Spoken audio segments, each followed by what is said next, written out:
In 10th place, we have the criminal George Washington. The George Washington, whose gravestone is pictured, was not the first US president, but the first prisoner executed via electric chair in Texas. On February 8th of 1924, Texas executed a total of 5 inmates using its brand new electric chair, which remains a state record for the highest number of executions in a single day. In 1923, Levi Todd, who lived in the same area, made himself a new gambling table and promised George Washington he would give him the leftover lumber. But Levi gave the wood to another man, and George was so incensed that he shot and killed Levi as he sat playing poker with some friends seated around that new table. And to add to his crime, George shot Levi's terrified wife as she ran past a window in the Todd home. Mrs. Todd thankfully didn't die. He shot the Todd's dog and emptied his bullet device trying to kill one of the poker players, Frank Larry. But none of his bullets struck Frank, and he emptied his own safety device at Washington, hitting him with a load of buckshot. When the shooting subsided, Washington ran into the woods, only to be discovered a few days later as he slept, and well, the rest is history. I do have a fun fact for y'all though. The electric chair actually has a name.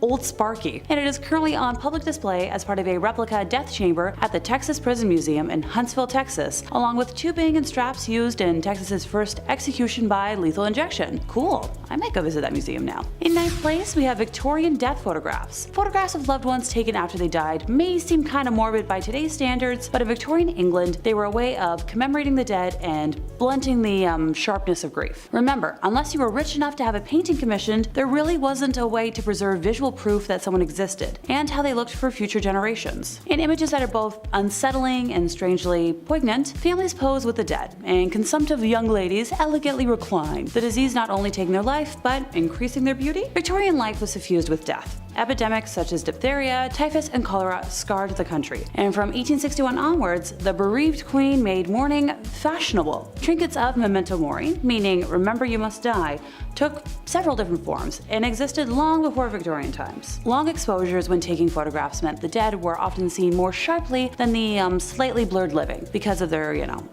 lack of movement. On some occasions, eyes would be painted onto the photograph after it was developed, which was meant to make the deceased more lifelike, while other times death was more obvious. Locks of hair cut from the dead were arranged and worn in lockets and rings. Death masks were created in wax, and the images and symbols of death appeared in paintings and sculptures. But in the mid-1800s, photography was becoming increasingly popular and affordable, leading to memento mori, photographic portraiture. Try saying that 5 times fast. You don't want to know how many times I failed. The first successful form of photography, the daguerreotype, was an expensive luxury, but not nearly as costly as having a portrait painted, which previously had been the only way of permanently preserving someone's image. As the number of photographers increased, the cost of these photos fell. Less costly procedures were introduced in the 1850s, such as using thin metal, glass, or paper rather than silver. I see where Weekend at Bernie's got their inspiration. In 8th place, we have a ghostly mural. The ghostly figures shown in this mural in the Karl-Strasse Tunnel in North Rhine-Westphalia, Germany, depict the 21 young people who died in a stampede in 2010 at Love Parade, a German music festival. At least 500 others were injured in the devastating tragedy. The Love Parade was a free-access music festival and parade that originated in 1989 in Berlin. The parade featured stages, but also had floats with music, DJs, and dancers moving through the audience. The Love Parade in Duisburg was the first time that the festival had been held in a closed-off area. Between 200,000 and 1.4 million people were reported to be attending the event, and 3,200 police were on hand. As a consequence of the disaster, the organizer of the festival announced that no further Love Parades would be held and that the festival was permanently cancelled. Criminal charges were brought against 10 employees of the city of Duisburg and the company that organized the event, but eventually rejected by the court due to the prosecutor's failure to establish evidence for the alleged acts of negligence and their, causal connection to the deaths. The mural was established by an unknown artist as a reminder of the sad day. In 7th place, time to meet American physicist Harold Agnew. As you might have assumed, pictured is, that physicist, holding the nuclear core of the Fat Man atomic bomb, which was dropped on Nagasaki in 1945. The bomb ended up killing about 80,000 people, many of which who died from the long-term effects it caused, like radiation illness and leukemia. It was the second of the only 2 nuclear weapons ever used in warfare, and its detonation marked the 3rd nuclear explosion in history. It was built by scientists and engineers at Los Alamos Laboratory using plutonium from the Hanford site, and was dropped from the Boeing B-29 Superfortress boxcar piloted by Major Charles Sweeney. The name Fat Man refers to the early design of the bomb because it had a wide round shape. Fat Man was an implosion-type nuclear weapon with a solid plutonium core. In 6th place, we have Karl Wallenda. Karl Wallenda was a German-American high-wire artist and the founder of the Flying Wallendas, a daredevil circus troupe whose members performed dangerous stunts far above the ground, often without a safety net, and still perform to this day. The photo that stayed with me was from a triumphant moment in 1978, just after he crossed the Tower Bridge in London by, tightrope. Later that year, at the age of 73, Karl attempted a walk between the two towers of the 10-story Condado Plaza Hotel in San Juan, Puerto Rico, on a wire stretched 121 feet above the pavement. As a result of high winds and an improperly secured wire, he lost his balance and fell during the attempt, and it was caught entirely on camera. Speaking of the Flying Wallendas troupe, as I mentioned before, they still perform to this day, with Karl's great-grandson Nick Wallenda breaking world records and performing feats that make my stomach turn. In our number 5 spot today, we have Mount Pinatubo. This is a photo that is showing Mount Pinatubo, which is located in the Philippines, on June 15th, 1991. That is the day that this volcano erupted into what would be the second largest volcanic eruption of the 20th century. Certainly impressive, also extremely terrifying. This photo shows the pyroclastic flow full of hot gas and rock being flung into the air. Eruptive activity in the volcano first started on April 2nd of that year, which prompted researchers to set up seismographs in the area. By June, the volcano was having a group of progressively shallower eruptions before, on June 12th, the volcano had its first spectacular eruption, which sent an ash column 19 kilometers up into the atmosphere. After more highly gas-charged magma reached the surface on June 15th, the volcano once again exploded, this time sending the cloud of ash 40 kilometers up into the atmosphere. Volcanic ash and pumice blanketed the surrounding area, and pyroclastic flows filled what were once deep valleys with fresh volcanic deposits. It was truly magnificent and extremely powerful, and this photo shows just that. In our number 4 spot today, we have the Pioneer's Defense. This photo is known as the Pioneer's Defense, and man does it ever look creepy. This photo comes from 1937 and it was taken by a Russian photographer named Victor Bulla. This photo takes place in the Leningrad area, which is now known as St. Petersburg, which is the second largest city in Russia. The people in this photo were part of a group that was the 1930s Russian equivalent of our Boy Scouts, and it was called the Young Pioneers. The masks on their faces leave a very eerie feeling, and for a fair reason. These people were doing a military preparation drill, which is the reason for the gas masks. This photo was taken during a time where the country was under the dictatorship of Joseph Stalin, and the residents were constantly unsure of what was going to happen. The country was already seeing death, and people were already frightened just a few years before the start of World War II. In our number 3 spot today, we have the lipstick. This is a photo that comes to us from December 10th, 1945. If looking at this image gives you a shudder down your spine, that absolutely makes sense, as it was written by a terrible person known as the Lipstick Killer. This photo is an image of a note he left written on the wall at one of his crime scenes. The photo comes from the apartment of Frances Brown, as just before he wrote this message, he took her life. After this message was left, he ended up taking the life of one other person before he was finally caught by police 6 months later. The message scrawled in the photo reads, quote, "For heaven's sake, catch me before I kill more. I cannot control myself." It is an absolutely chilling note with a horrifying backstory. In our number 2 spot today, we have the acid drum. This photo comes to us from inside the house of another terrible person, the serial killer Jeffrey Dahmer, made very famous recently. This photo was taken from the inside of his home after he was found out and caught by authorities. Before his arrest, he was sadly able to take the lives of 17 different people. Although this photo might look kind of plain, the horrors are plentiful. This shot shows a drum full of acid that was located inside of his home. Probably don't really need to tell you what it was used for. I can't imagine the horrors investigators saw when they entered his home, and even previous to that as they investigated his crimes. Thankfully, Jeffrey was caught, and in 1992 he was sentenced to life in prison, but just 2 years later he was killed by a fellow prison inmate. In our number 1 spot today, we have the Dyatlov Pass incident. If you have never heard of the Dyatlov Pass incident, you better buckle in because it is so terrifying. This photo was taken in February of 1959 as 9 young Soviet hikers sent out to trek through the Ural Mountains. They had set up a camp, and sometime during the night, something happened that made them cut their way out of the tent and all flee the site. Leaving in such a rush, they were of course underdressed for the bitterly cold weather, and 6 of them ended up passing away from hypothermia, which is extremely tragic. The other 3, however, is where this story takes an even more frightening turn. Like I mentioned before, no one knows why they fled the tent in the first place, and the last 3 hikers were found passed away with severe signs of physical trauma that no one agreed on what had caused it. In 2019, the investigation was reopened, and just last year there was a conclusion that a kind of avalanche called a slab avalanche was the cause for these injuries. Before you come at me in the comments, I know that not everyone is convinced that's what happened, and I don't blame you. It's really strange. So, down below in the comments, let me know what you think. Let's solve this mystery once and for all together in the YouTube comments. Regardless of what happened, this whole incident was of course very tragic, but the mystery behind it definitely takes it to a very spooky place. Starting off with S for secrets. Alrighty, so here is from the Polish Constitution Day celebration in Chicago, specifically the one from 1978. On the left there, all washed out and crappy old flash display style, is First Lady Rosalind Carter. The guy shaking her hand, or rather just holding it and staring off camera like a waiter just went by with a tray of warm sausage rolls he wants to really get into, is John Wayne Gacy. And if you're also thinking, yo, what is up with this guy being in so many random famous photos, you're absolutely right, and it's genuinely strange how photographed and out there Gacy was. By the time this was taken, he had already killed over 20 people. Also, when he wasn't side hustling as a clown, he was super active in the government and politics, thus why wearing the S on the lapel. It was given to him by the Secret Service to indicate special security clearance. So the S literally does stand for secrets, both the US government's and his own. Whose secrets are worse though, huh?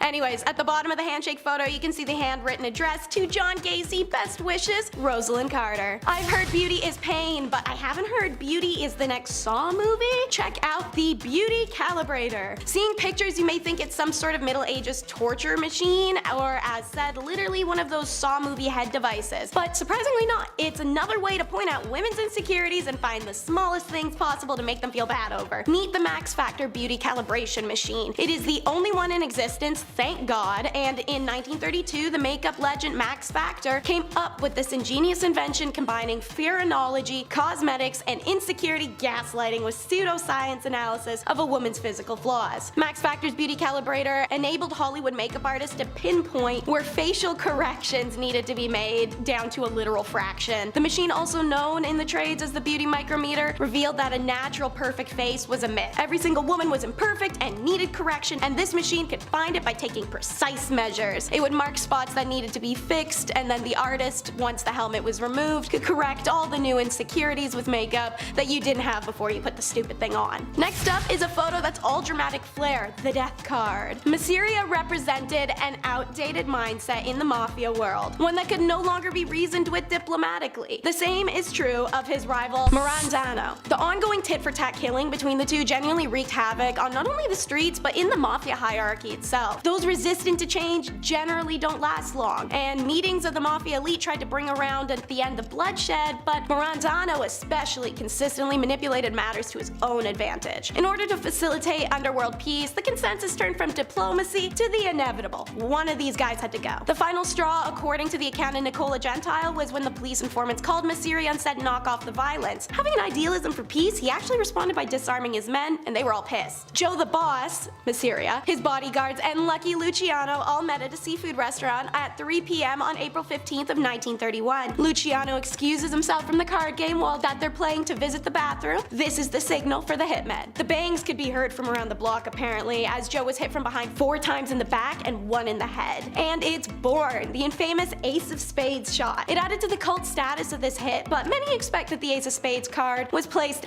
between Masseria's fingers after the hit by a photographer just for the shock factor of the press. Next is a series of photos recovered before they could be lost. Holes in a window. Former LAPD reserve officer turned photographer Merrick Morton was faffing around in the LA Police Department when he comes across a stash of LAPD crime photos ranging in the dates of 1920s all the way to the 1970s. These were cellulose nitrate based film, and the negatives were so decomposed they're deemed fire hazard, but Merrick saw enough of the few stills to know that they'd be an absolute effing gold mine. Working with Phototeca Photo Digitation Service and the US National Film Archive, alive, the photos were given a new life. This collection is NSFW and there are hundreds. Now spruced up, the macabre photos are mostly crimes and many of them violent and depicting the bodies or surviving victims' injuries. Obviously the ones you're seeing on screen as I'm talking are tamer, such as my choice, the one you're seeing now, holes in the car window. Something about it gives me a deep sense of discomfort, thus the choice. The collection contains recognizable crimes and faces too, an unusual photo of Malaya Nurmi dressed as Vampira, pictures of comedian Lenny Bruce's OD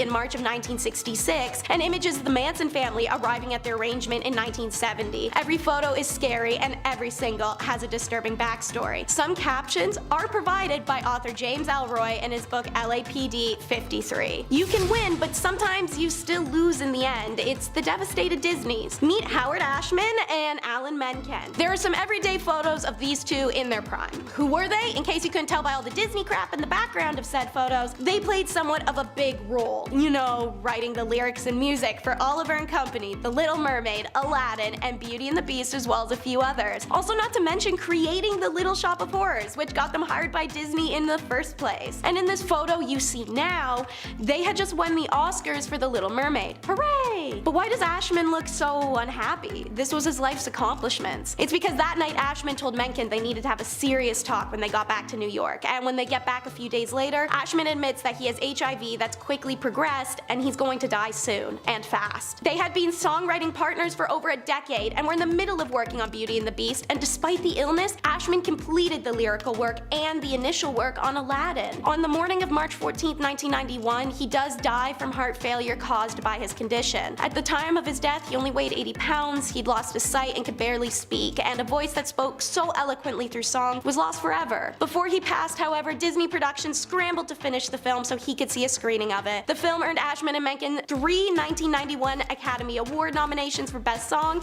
and the title song winning the award. Perhaps most amazingly, Beauty and the Beast was the first animated film ever nominated for an Academy Award for Best Motion Picture. So it looks like a photo of two men achieving their wildest dreams, but it's a record of their last normal moment together. Number 5. Skunk Ape. This one is exactly what it sounds like. The Skunk Ape was seen back in 2000, so hopefully, if it's a real thing, it's long gone. Hopefully it's dead by now. It's pretty gross. 2 photos were taken of the supposed skunk ape, and this thing looks like Bigfoot's cooler, older cousin, you know? That cousin who has a lava lamp, does kickflips in the garage in October. That kind of cousin, that's the skunk ape, really. An anonymous source sent the Sarasota County Sheriff's Department these photos. They mailed them in, which for starters, that's pretty jarring to receive. Just a creature, just Bigfoot, put it in the mail. But she claims these photos were taken in her actual backyard and that this creature was not a black bear. It wasn't anything we've seen before. I personally don't think that's a black bear. If anything, it's just a really large, odd looking dog. Those teeth alone are a red flag either way. I want nothing to do with that. Number 4.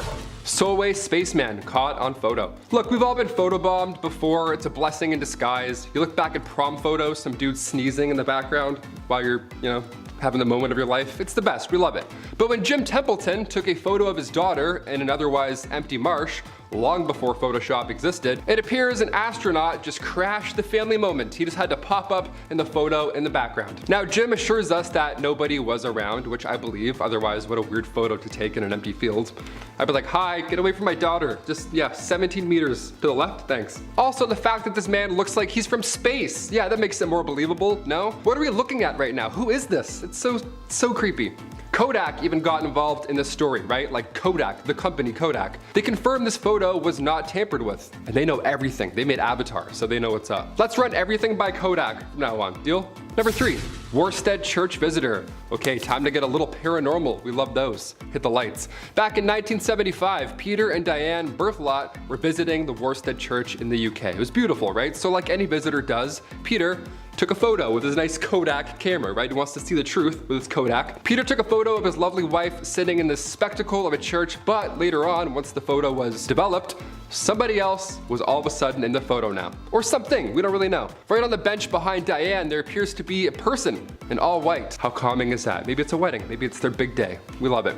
When the couple went back to the church to ask about who it was, a local suggested they may have gotten photo proof of the white lady, the spirit of a healer who haunts the church. I mean, as far as surprise ghosts go, that's pretty tame. That's a pretty tame encounter. That's how it should be. Could have been a lot worse. They're like, oh, that's the demon. That's Daryl the demon. Yeah. You don't want any part of that. Number 2, Black Knight satellite. Not to be confused with Martin Lawrence's Black Knight, that's, although that's pretty historical and memorable in itself, the Black Knight satellite is something that has been orbiting our planet for God knows how long. We're guessing thousands of years. Everything else on this list is quite recent, but this myth is ancient. This photo here you've probably seen at one point or another. It was taken back in 1998 during an American mission to the International Space Station. Apparently this guy has been hovering over our Earth just watching us. It's some sort of alien satellite. That's a fun theory, no doubt about it. But during a spacewalk in 1998, one of the thermal covers came loose and drifted away from the station. Could this be that cover that just floated off and wrapped itself around a rock or something? Or it could be an ancient night satellite. One of the two. And finally, number 1, the Doorbell Liquor. Nice, we gotta end with the weirdest thing I've ever seen. This one's short and sweet, not much explaining to do here, obviously. Does what it says in the can. Back in 2019, a man was caught on surveillance, a doorbell camera, approaching a home in a neighborhood in Salinas, California. He doesn't say much, he just shows up, doesn't drop off any package, nothing like that. He just shows up and starts licking the doorbell. Not the camera, but the actual doorbell, like the button. He must have rang the bell hundreds of times because he did this for 3 hours straight. His jaw muscles must be insane. The homeowner said in a following interview after seeing said footage, I quote, "Oh boy, that is just weird." Yeah, that's what they said to that footage for 3 hours of a man licking their doorbell. They're like, "Oh boy, that's weird." If that was me, I'd move. I'd be halfway packing. I'd be like, "Oh boy, that's weird. Grab a box. Let's go. We're moving."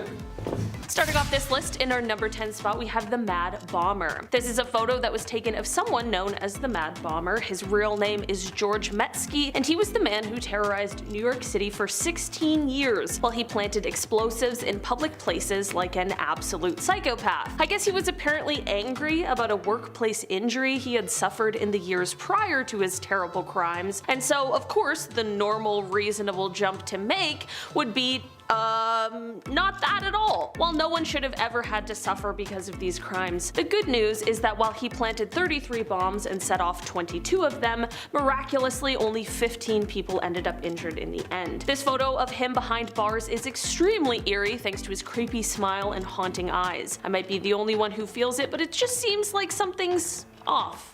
In our number 9 spot today, we have the Figures of the Fire. This photo is both extremely unsettling and super captivating as it shows a scene after the Great Fire at Madame Tussauds in 1925. Of course, this wax museum is famous for the extremely lifelike wax figures that are created and find their home there, so you can only imagine the aftermath of the fire. These lifelike figures with missing heads and appendages, burnt skin and hair, and just clothing in disarray. Seeing this photo for the first time without knowing the story behind it was definitely a bit of a confusing and terrifying experience. The heads on the ground really freaked me out for a full 5 seconds. As scary as it is, I'm glad to hear it's not real and just some creative casualties rather than what this photo appears to be at first. In our number 8 spot today, we have the Specter. This is a photo that was taken in England in 1963, and it became known as the Specter of the Newby Church. That is, of course, because of the ghostly figure that can be seen in the photo. I personally am always a little suspicious of ghost photos. Some are certainly more convincing than others, but Photoshop in 1963 wasn't exactly as accessible and easy as it is now. This photo is said to have been taken by Reverend K.F. Lord inside of the Newby Church, which is located in North Yorkshire, England. Of course, I mean, like many of us are going to do, people were really skeptical of this apparition and just believed it was a well done case of double exposure, which, to be fair, is entirely possible. The Reverend continued to swear up and down, however, that the photo was not doctored, so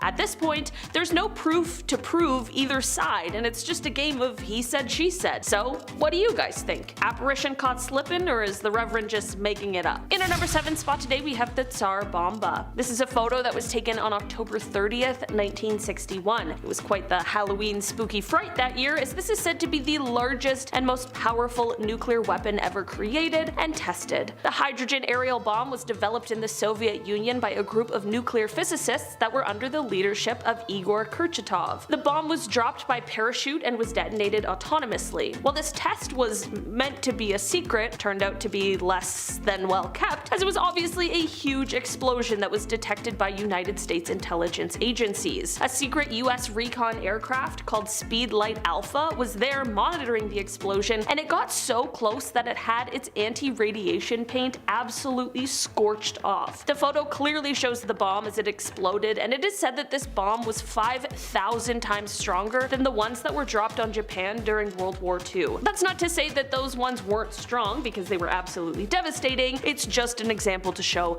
how large this one really was. In our number 6 spot today, we have the Three Jacksons. On August 21st, 1934, three fearless acrobats known as the Three Jacksons, Charlie Smith, Jewel Waddick, and Jimmy Kerrigan, all performed a routine on the edge of the Empire State Building, which is when this photo was captured. It is said that these three toured as an acrobatic trio, and this stunt the photo captured was done at 1,245 feet. According to officials from the Empire State Building, it is said that this was the first time the stunt was attempted, and to this day, it has never been done again, which makes a lot of sense. While this photo is absolutely incredible and is such a testament not only to the trust that they shared but also their abilities as acrobats, I don't know who in their right mind would try to recreate this. We already have one. I think we can just all be happy with that. Number 5. Leo the Lion! Believe it or not, you've seen this lion before. In fact, you've probably seen him many times while watching your favorite films as a kid and even now. The lion in the photo is the one, the only, Leo the Lion, the majestic beast who roars the MGM logo, like the old one. Leo the Lion was the regular star of MGM since it was founded in 1924. The first MGM lion was called Slats, not Leo, and he actually didn't roar, he was just kind of like looking around. It was more like a gif. But Leo is actually the most familiar roar, like everybody knows what he sounds like. But who is the man having tea with such a lion? Well, that of course is Alfred Hitchcock, the king of thrills. This photo was taken in 1957 of the two legends posing to enjoy a hot cup of British tea. Number 4. Walter Yeo. Though the picture itself is a little disturbing, it signifies a life-changing moment for Mr. Walter Yeo and also for thousands more. This was one of the world's first plastic surgery procedures. Walter Yeo had suffered a dreadful accident while manning the guns on the HMS Warspite during World War I. He lost both his upper and lower eyelids in the event. A year later, however, he met Sir Harold Gillies, who would be considered the father of plastic surgery. His idea was to take skin from another part of Yeo's body and place it over the area in like a mask-like shape, as you can see in the photo. Dr. Gillies then went on to carry out the surgery on 5,000 injured men from June 1917 onward. And thanks to his work, thousands of people have benefited since the years of the war. Yeo himself lived until he was 70 years old. Number 3. The Dinosphere. The car of the future that really never made it there, and we can see why. Every car we have today has 4 wheels, not just one. Some have more than that now, it's getting confusing. But in the 1930s, J.H. Purvis had a vision. He called it the Dinosphere. It was a large wheel with a cabin in the center for the driver and the passenger to sit. Funny enough, it did actually work. Check this out. But did anyone else notice the problem with driving it? Yeah. You have to drive like Ace Ventura with his window open because it broke, you know what I mean, that scene? Exactly. In order to see past the giant wheel spinning in front of you, you have to kind of rubberneck it out to the side. JH made 2 prototypes, one ran on gasoline and the other ran on electricity. He even designed a kind of bus version that could fit more passengers, but it still needed mini stabilizer wheels, so it had like 6 by the end of it. Do I kind of want one though, because it looks fun? Absolutely. Would I want to take it on a road trip across Canada? Absolutely not. Number 2. The Hindenburg Disaster. Based off the title, you already know that this is a picture of the Hindenburg Disaster because I already said it. Spoiler alert. The Hindenburg was the largest dirigible ever built, and it was the pride of World War II. Yahtzee, Germany, you know which one I'm talking about. But YouTube gets mad. The first successful airship was constructed in 1852 by Henry Giffard, but the problem was he used hydrogen. This made both French and German designs of the craft susceptible to explosions if something went wrong. Hence, Exhibit A. What you are seeing in the photo is the direct aftermath of a devastating accident. On May 6, 1937, the dirigible touched a mooring mast in Lakehurst, New Jersey, sparking the explosion, which took the lives of 13 passengers and 21 crew members. Something as simple as a small spark from the engine ignited the hydrogen core, and the craft fell 200 feet to the ground in flames. And last but not least, number 1, Spectators. This is the photo taken at the trial of Al Capone. Yeah, it suddenly makes a lot of sense as to why people are covering their faces. When someone says to you 1930s gangster, Al Capone probably jumps into your head. He was deemed public enemy number 1 by the US government for bootlegging and other illegal rackets during Prohibition. The terror the ruthless gangster incited in the city of Chicago is evident by this image. Witnesses and spectators of the trial covered their faces so they wouldn't be recognized by Capone's vengeful accomplices or Capone himself. Behind those fedoras may lie other criminals yet to be unmasked, or civilians scared of a Tommy gun waking them up at night. Either way, you know he must have been one terrifying dude. Authorities did everything they could to catch him, but he would always slip right through their fingers. Finally, his reign came to an end in 1931 when they caught him on income tax evasions of all things that landed him an 8-year sentence. Starting off this list in our number 10 spot, we have the eruption of Mount Saint Helens.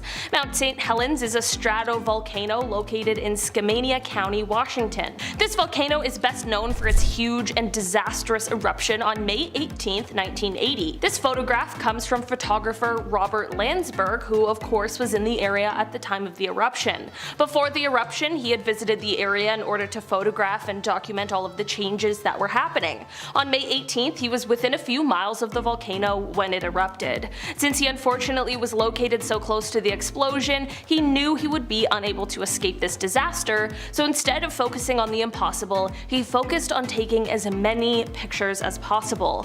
Robert was obviously incredibly brave and dedicated, but also very smart. After snapping as many photos as he could, including this one, he then secured his camera in his backpack and covered his backpack with his body. He knew he was unlikely to survive, but wanted to make sure that these photos did. His body was found 17 days later with his backpack still underneath him. His film was of course developed and has provided geologists with some really valuable insights with his close documentation of the eruption. In our number 9 spot today, we have the core. This photo shows a physicist named Harold Agnew, and while this looks like a relatively normal, non-threatening photo, what he has in his hand is truly devastating. Harold is holding the nuclear core of what was nicknamed the Fat Man atomic bomb.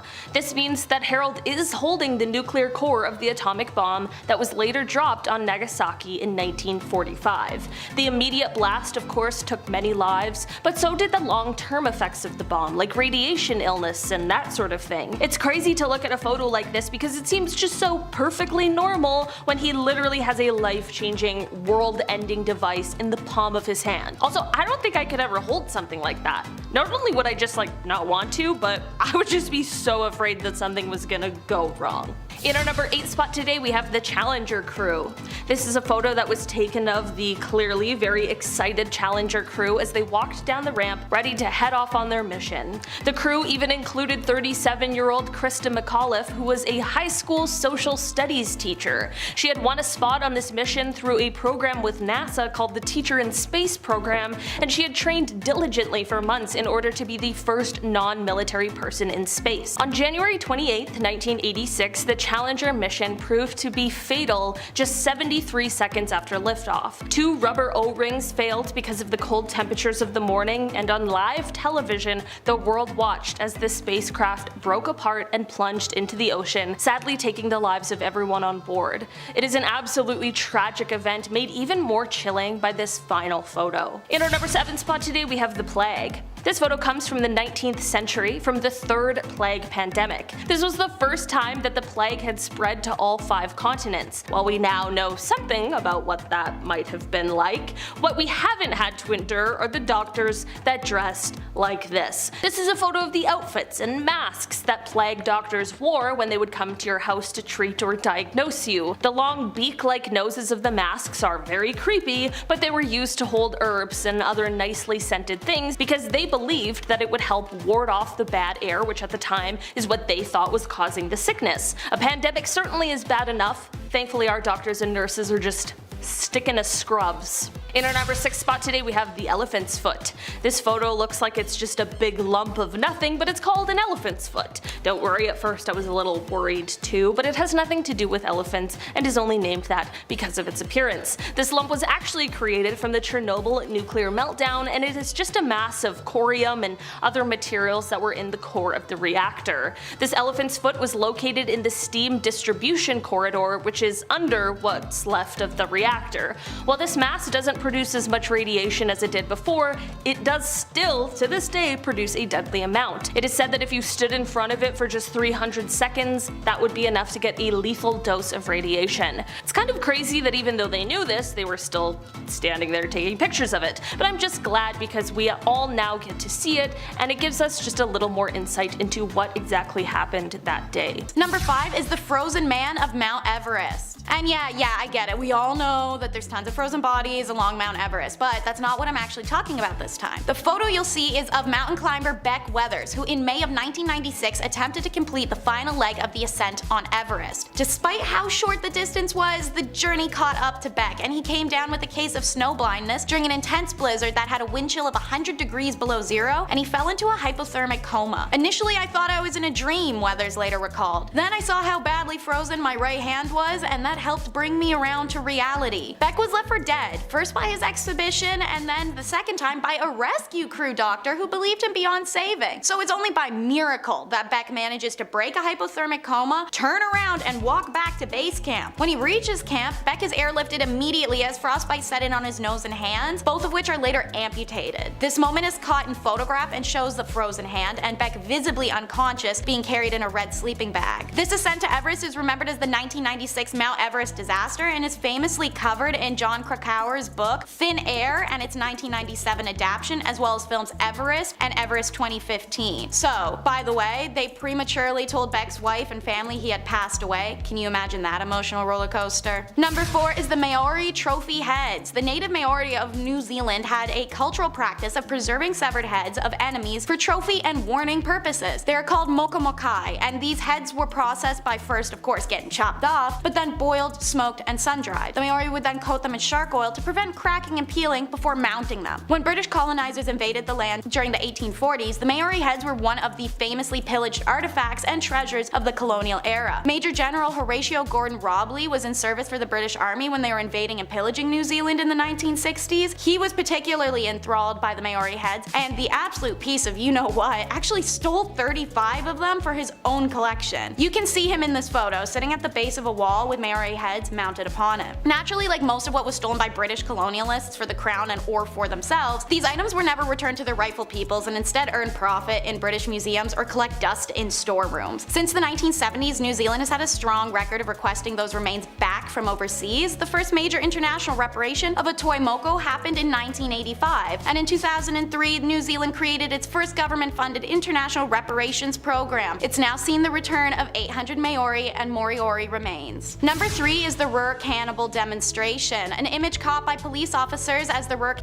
himself, Joaquin Kroll, reenacts one of the crimes after his capture. Kroll was very particular about how he killed, and only doing so in the same place on a few occasions and years apart. This and the fact of the number of other killers operating in the area at the time, it helped him evade capture. This killer started in 1955 and didn't stop for 2 decades until his capture. He's known to have taken 14 lives without any rhyme or reason, no preference for age, gender, race, status, everyone was on the table. Pun intended, unfortunately, as Kroll wasn't just necrophilic with the bodies, he ate them too. After taking their lives and using their bodies, he would bring home pieces to cook. He was finally caught in 1976 after police discovered intestines from one of his victims clogging the plumbing of the apartment building. Police reported that when a neighbor had asked Kroll about them and if he knew what had backed up the pipes earlier, Kroll simply replied, guts. Why the police felt the need to reenact his crime photos, I'm not sure, but the result is several photos of Kroll propped over a volunteer in the park, looking full of ecstasy and primal delight that'll send a shiver down your spine. Number 2 is the tragic death of cosmonaut Vladimir Komarov. So, imagine knowing you're going to die but still walking aboard. That is what this Soviet astronaut Vladimir did on April 23, 1967. The craft had shown countless issues and flaws during testing, to an extent where it wasn't even just Vladimir who knew this was going to happen. It was everyone working the project. So why did it go forward despite clear danger? No one was willing to back out and risk the fury fury or disappointment of the Soviet high command. So Vladimir could have backed out himself, but it would have doomed the next astronaut to be put on the project, who happened to be his close friend, Yuri Gagarin. So he was assigned to the mission, and he decided he would do it and spare anyone else. Upon re-entry to Earth, the tragedy happens. The craft's parachute fails, and the Soyuz craft hurtled to Earth at unthinkable speeds, burning Vladimir alive inside. Photos of the craft were taken after its impact, showing a horrific scene of melted plastics, metal, and char. He became the first human to ever die in spaceflight, and Vladimir himself was so confident this would be the case that he asked for an open casket funeral that'd force his superiors to see what they'd done to him. And so the second famous photo of this incident is taken, Vladimir's superiors standing over the mangled bunch of melted and charred human bones with nauseated horror in their gaze. And so, in at number 1 is what's considered the creepiest photo ever taken by the internet. Broken Blanche Monier. This is a real-life horror story. Blanche is born in 1849 and starts life living lavishly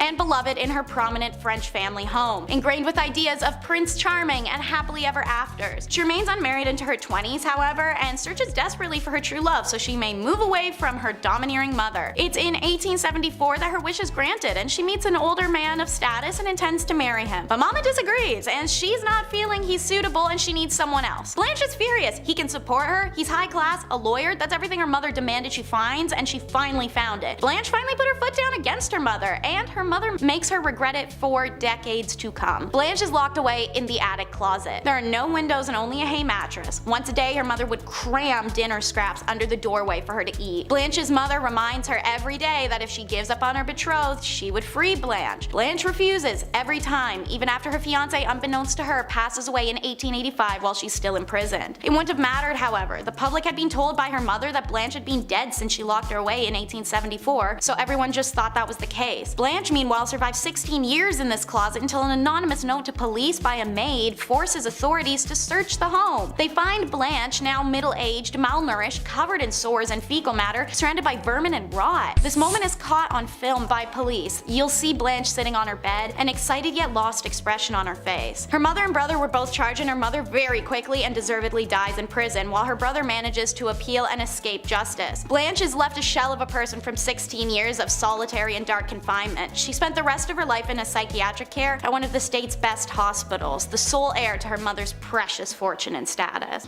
Number 10. Russian Bigfoot caught on tape. The exact location of where this video was taken is still unknown. In fact, there isn't a ton known about this video at all, but what is known is that it was taken somewhere in Russia. That's about it. And people actually believe that it captures the real Bigfoot, or one of the many Bigfoots out there. This is the Russian one. They got a Russian Bigfoot. What do we all think here? I wanted to start with one of the most insane videos I could find. I think I nailed it. How'd I do? I don't know. This one comment dives in further. The user says the title of the original video was called Chichuna, but in Russian script. The creature hops, sometimes sideways like a lemur. Of course, lemurs have tails, which make that type of movement easier. And chichunas are sometimes described as having tails, but this creature doesn't appear to have one, does it? No, it looks like a blob of scariness. I don't even know. The original footage was in all Russian and claimed to have been shot in Siberia. It also featured a boy and a dog in the foreground who didn't appear to be all that concerned, but I still believe this footage to be genuine.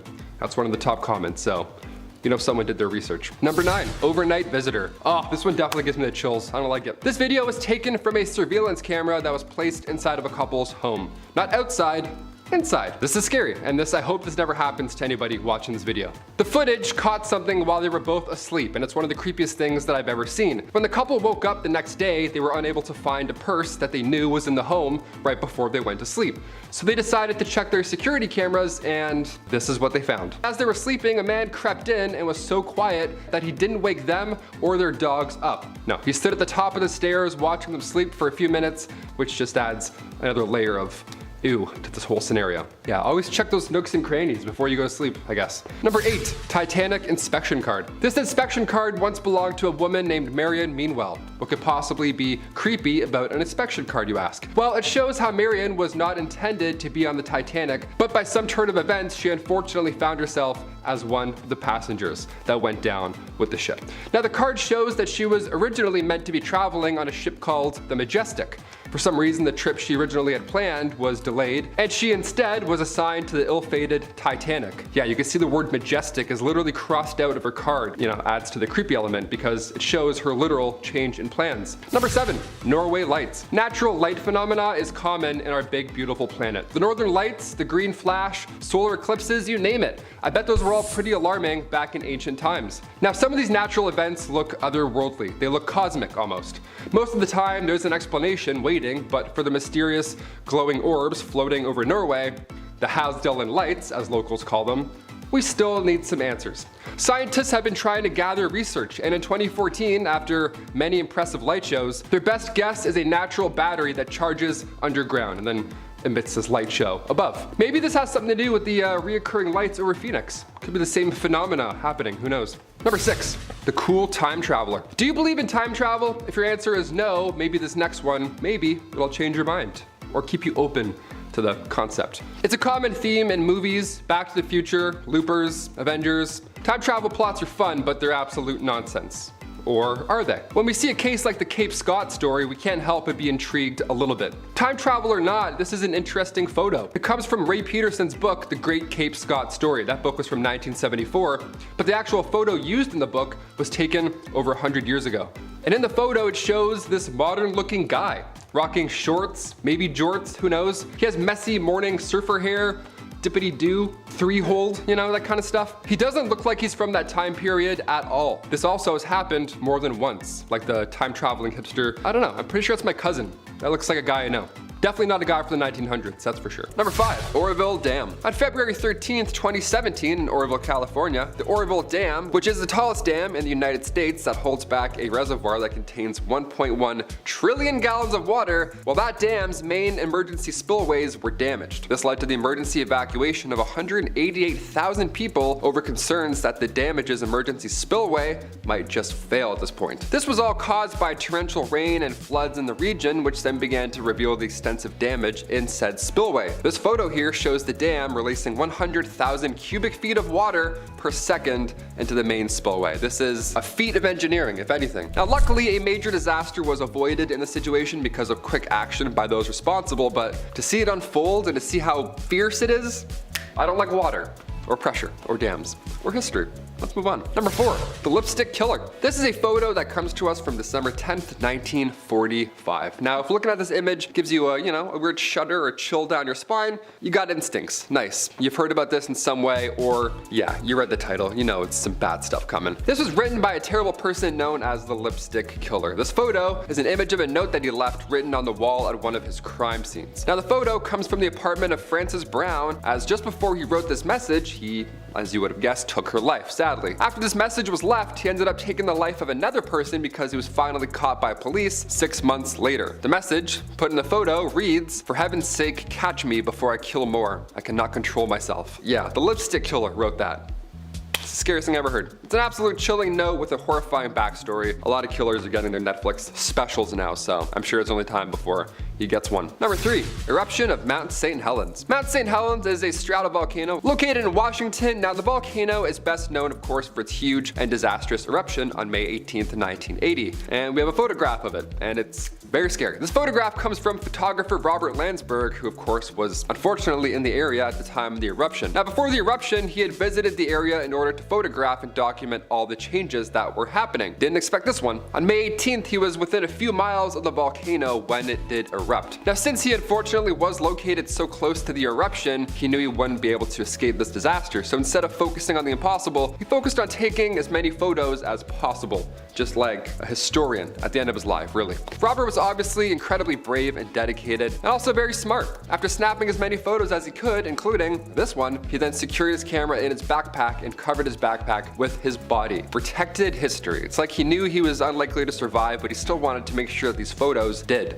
That's why it was so important for me to bring it in this list today. His body was found 17 days later with his backpack still underneath him. Plan did work, and his film was of course developed and has provided geologists with some really valuable insights with his close documentation of the eruption. So historically, it's a feat, but also scientifically, it's one as well. Number 2, acid drum. This photo comes to us from the inside of the house of, well, you guessed it, another terrible person. The serial killer Jeffrey Dahmer. Yeah, we all know him. This photo was taken from the inside of his home right after he was found and caught by authorities. Now, before his arrest, he was sadly able to take the lives of 17 individuals. Now, although this photo may look kind of plain, dare I say, the horrors behind it are plentiful. This shot is simple. It shows a drum full of acid that was located inside of his home. You can only imagine the horrors. I don't need to tell you what this was used for, obviously. And I can't imagine the horrors that investigators saw when they first arrived to his house. Even investigating the crimes is one thing, but to show up and see this, it's too much. Thankfully, Jeffrey was caught, and in 1992, he was sentenced to life in prison, but just 2 years later, he was killed by a fellow prison inmate. Insert Curb Your Enthusiasm music. And finally, number 1, Europe flood. This photo comes to us from the summer of 2022, as people across Western Europe experienced disastrous flooding. Now, after days of heavy raining, it ended up turning rivers that were usually normal and calm into these raging currents that ravaged the streets, and sadly left cars and power lines just being swept away. Homes too, they got engulfed and residents were trapped inside. This photo was taken in Erfstadt, which is just southwest of Cologne, and it shows how a bunch of houses collapsed due to subsidence, which is the sun sinking of the ground surface below. Now, unfortunately, these floods caused many people to lose their lives, mostly in Germany, but these were sadly dozens of people in Belgium as well, pretty much everywhere. Bigger than we thought initially, all which was an absolute tragedy. Rescue workers worked tirelessly to help as many people as possible escape this terrible situation. I couldn't even imagine responding to this, let alone being caught up in it. It's terrible. Number 10, the isolator. The last thing anybody wants to do after the almost 2 years we've had. Ugh. Though this looks like an object perfect for deep sea diving, it was actually built for desk work. Hugo Gernsback was a Luxembourgish American inventor, writer, editor, engineer, designer, businessman, and of course magazine publisher, because why not add one more thing to the list he's really good at. He started a magazine called Science and Invention, which encouraged scientific and amateur experimentation. This was one of the inventions published in the magazine and was revealed in July 1925. The main purpose was to block out all of the noise from the surrounding environment, narrow the field of view like horse blinders to improve concentration. But don't worry, there was an oxygen tube attached to help out the studier, so you know you could breathe while you're reading about Shakespeare or something. Number 9, kangaroo boxing. Link here. This next one looks pretty self-explanatory, but also it's very confusing at the exact same time. Kangaroo boxing actually became pretty popular in the 1800s. In both Europe and the United States, clowns and professional boxers would square off against marsupials in front of herds of people. It was actually started by a university professor just like as a joke, and then it really caught on. Who they cheered for? One can't be certain. The man in the above photograph was sparring against a kangaroo in Germany in 1924. Obviously, the sport did not continue as it was considered abusive to animals who clearly had no idea why this hairless being was all up in their space and trying to beat them up. I don't understand, this is just ridiculous. Number 8, children shipped in the mail. Picture here. Sounds ridiculous, is ridiculous. But did it happen? Of course it did. However, this picture was actually staged, but this actually did happen. Imagine your sister calling you and telling you your nephew is visiting, and then minutes later the doorbell rings and your nephew is just like chilling with some packing peanuts in a cardboard box. Well, not quite. The postman had to play a kind of babysitter a bit. Shortly after package delivery, a revolutionary thing on its own, was introduced, a couple in Ohio sent their infant son to their grandmother's via postman in 1913. It cost 15 cents plus $50 insurance. Once this oddball story got out, the trend caught on. Regulations were vague about what you could and could not send via post, so why take a bus when you could take a postman? Rural townships also usually knew their postmen really well, so they'd be like, oh come on Joey, here's 15 cents, take little Timmy to my aunt's, I don't know. So they trusted them, they weren't just passing them off to strangers. However, eventually new regulations came out banning the practice. Finally, because it's just weird. Number 7, mummies for sale. Considering the frenzy that people get into when archaeologists discover a new mummy, you might be surprised to learn that this picture is actually a street merchant selling mummy merchandise of actual mummy. During the Victorian era in the 1800s, Napoleon's conquest opened the gates of Egypt to the Europeans, making mummies a really hot commodity. Like imagine somebody uncovering your aunt and going, ooh, we could sell her. Weird, right? Like 1,000 years from now? They could be purchased from street vendors, just as you see from this photo. The Euro Elite used to even have mummy unwrapping parties, which is exactly as it sounds and not what you would expect people to do with a corpse. But even weirder than that, people actually thought ground up mummies had medicinal properties. It was so popular that it even instigated a counterfeit trade to meet the massive demand for magic mummy ground stuff.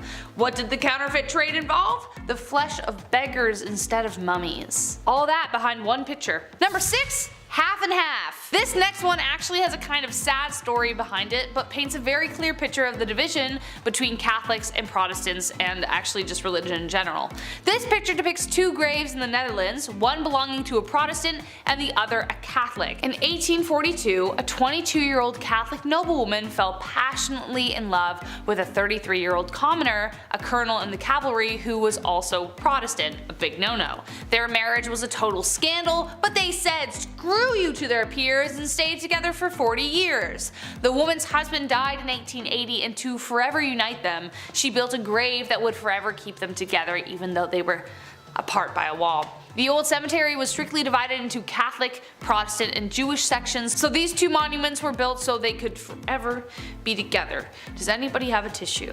Our next photo is recreating time. Pun is intended. The photo you see on screen is very peculiar, but not the most outlandish. It's a man standing shirtless behind the fence in a summer afternoon, looking like something out of an old country family album of sorts. His name is Fikret Alik, and he was photographed in this exact spot for a Time magazine cover back in 1992. You are quite literally looking twice with these images. Emaciated, it's almost hard to recognize him. Fikret can be seen holding his t-shirt in one hand and reaching with his other through the barbed wire to take someone's hand. This is during the Bosnian War from 1992 to 95, and Fikret was one of many prisoners held in camps at the time. This recreation of the Time magazine cover was taken in the mid-2000s, and the building behind him now is a community center without any plaques or memorials of the victims of the notorious prisoner camps in Bosnia. This region is now under the rule of the same faction that was responsible for the camp, so they engage in a lot of historical denials and concealing. Fikret's story remains one of incredible perseverance, especially as he and other victims still go before the UN today in battle to have reparations and acknowledgement. This vintage photo isn't so vintage, but it's old enough so I'm counting it. It's Bad Santa. This early 2000s family Christmas photo reps a normal looking scene. White picket fence family, the itchy velvet Christmas dresses, the big sparkly tree, and the serial killer Santa. That there is Bruce MacArthur. In the warm seasons, he is a landscaper, but working in the Agincourt Mall as Santa during the holidays. Between 2010 and 2017, he terrorized the gay village district of Toronto, Ontario. Luring men in through dating apps, he killed and disposed of 8 individuals in the planter boxes of properties he managed. For a long time in the community, people had known someone was taking gay men off the street, but the Toronto police were resistant in believing something was suspicious. I remember myself seeing posts on Reddit and Twitter mere months after the first of the disappearances, frustrated with the lack of police action and urging the community members to stay alert. It takes multiple victims and community engagement for police to start an investigation, and it's thankfully in the nick of time. They'd been watching Bruce for a while before his arrest when they saw a young man enter his place. After about a half hour of nothing, they decide to make the risk to move in for an arrest. When they entered the unit, the young man was tied up and unconscious, and they caught Bruce in the act. No way to plead guilty, my guy. He's found guilty of 8 counts of first-degree murder. Our next vintage photo is one that speaks to us still in modern times, a determined mother. This photo was taken on Mother's Day. The woman in it is Margie, a 23-year-old, and she's holding her infant son while attempting to hitchhike. As you can see, it was printed in a newspaper column and has a subject line describing Margie's struggle with her husband Mike to find an apartment. I imagine that struggle, alongside the fact that she is hitchhiking, likely correlates with financial difficulties. Unfortunately, Margie's luck never got better. This is very likely the last photo of Margie alive. Less than 4 months later, she was killed by her husband Mike during a fight. In the time between this photo and her demise, their son Brandon had been taken away and put into foster care, where he was later adopted by his foster parents after Margie's sudden death. Little information exists on the photo other than this, and on what Brandon's life became. This is still recent enough history that some may recognize the story, the Manifesto Man. This photo seems so simple. A man appears to be in a wetsuit, he has multiple police badges displayed, and he sits in a stoic manner. This is no cop. In fact, this photo was taken after his arrest in July of 2011 for killing 77 people and injuring 250. Anders Bering had a manifesto for killing political enemies as a far-right extremist, first killing 8 people outside the tower block housing of the office of the Prime Minister. The method used caused distraction, enough for Anders slipping away in a police disguise to pull part 2 of his plan, which is hop in the ocean and swim to political youth wing summer camp just starting the season. He chose the summer camp for the politicians who came to visit the camp, which was for members of political youth adult clubs and organizations for co-ops, school courses, or just special interest in politics. Once on the island, well, he opened fire. Many who were afraid and unsure of where the danger was coming from went towards Anders for safety due to his police costume and received the opposite. His verbalized intent that day was to kill everyone he could, and thankfully he did not succeed. But some swam away and were rescued by people staying at campgrounds across the water who brought out boats to pull everyone out. Others hid in various places on the island. Netflix released the film 22nd of July about this event in Oslo, and the movies White Rage and Bravehearts also tell the story. Ultimately, this event only took place due to Anders' racist ideology, believing Norwegian politicians were lenient on immigrants. Let's talk about the most disastrous hostage crisis our world might have ever seen, the Gladbeck Hostage Bus.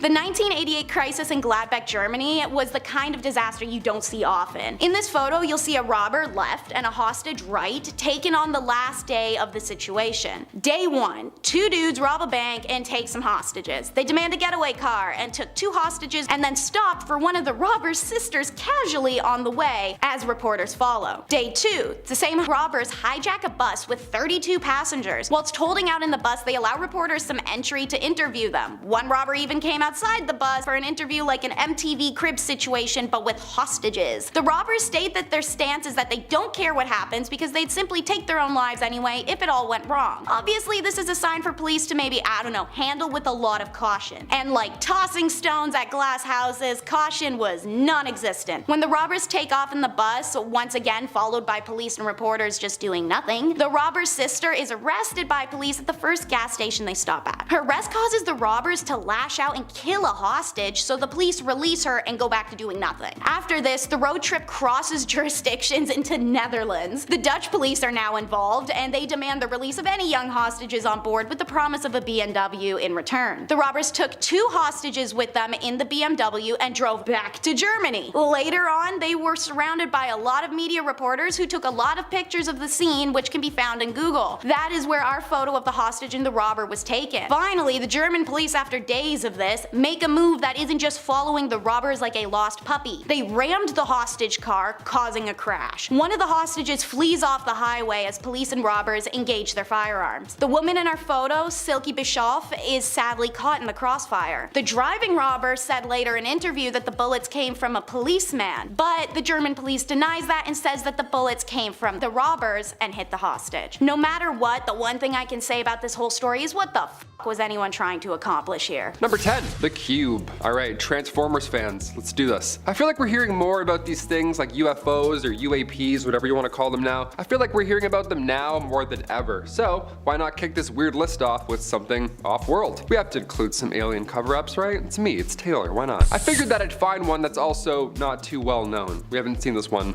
you know, on YouTube all the time. Not too long ago, this spinning cube-looking craft or drone or something, it was spotted over Missouri, just lurking in the same spot, just hovering, and then it would zoom off. Folks could see it with their naked eye on the ground. It was also pretty obvious. It was eye-grabbing, it was shiny in the sky. Only a couple hours later, it was seen again, but this time it was 700 miles away. This time it was 44-year-old Matthew Jandeka, and he was minding his own business, hanging out on the porch, just doing his, you know, Sunday stuff, when this cube, again, this floaty cube, caught his attention. It was a sunny day, the light reflecting off the cube caught his eye, but then a day later, another guy, 30-year-old Justin Johnson, he saw the same thing, but this time he saw it while he was driving home, which is also pretty distracting. The light and the reflections also caught his eye. He says, "At first I thought maybe it was a balloon, but the movements were too odd." In a world full of deepfakes, I mean, do we believe this account? Is this real? Lately everyone's talking about how these UFOs are spheres, so maybe this video is that of a sphere. not a cube. That's cool. I love teaching geometric shapes via alien aircraft. I'm like, this is a triangle. We saw this one in the Navy. Then we saw this cube in the sky. Number 9, Amityville photo. Okay, we'll go less UFOs, more ghosts. One M. Night Shyamalan theme to the other. Here we go. This photo was taken inside the actual Amityville house back in 1976. It's a young man, it appears, with glowing white eyes. How comforting is that? Pretty hard to miss there. He's got the glowing. Yep, looks very Sin City of him, just to stare with those white eyes. Now at first I thought this was from a horror movie, right? All those Amityville knockoffs. It looks obviously fake or set up in some way, until you start to read about the details here. See this photo, it was taken with automatic cameras equipped with infrared, not an actual person. So this young lad here probably wasn't expecting a selfie. Why he wasn't smiling or throwing up a peace sign. Makes sense now. Photographer Gene Campbell set up the photo and took it back in 1976. Now at the time, Gene was working with paranormal investigators Ed and Lorraine Warren on the actual case. I'm scared now. This photo was revealed 3 years after it was taken on the Merv Griffin show, and many believe this is the ghost of John DeFeo, one of the victims in 1974. Now, you can't really do this anymore, right? You can't whip out photos from a otherwise crime scene and be like, okay gang, what do we think? Spirit or not a spirit?